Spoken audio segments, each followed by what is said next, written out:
Working with Conrad, everything you get back is beautiful. So I think that's something that you can look forward to.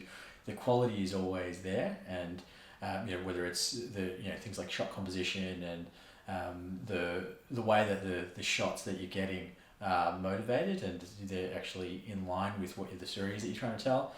They're not just in focus and well lit. They're actually serve the story, and the way that he's moving the camera or the way he's framing his shots is actually in line with what the story is that you're trying to tell, the narrative, or if it's a music video, the performance that you're trying to capture.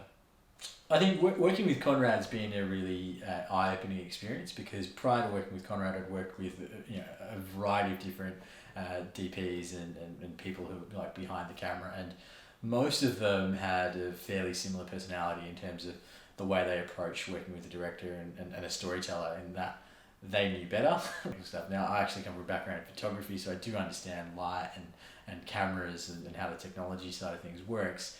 So I appreciate that when you work with Conrad, he's respectful.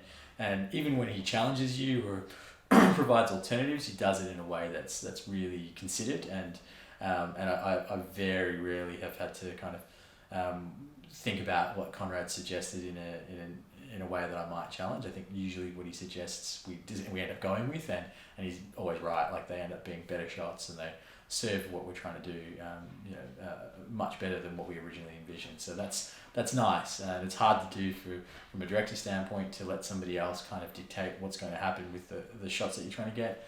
But Conrad's the kind of person that once you work with him for a little while, you build a trust that you can sort of set him loose, and he will get good results for you that are in line with what you're trying to achieve.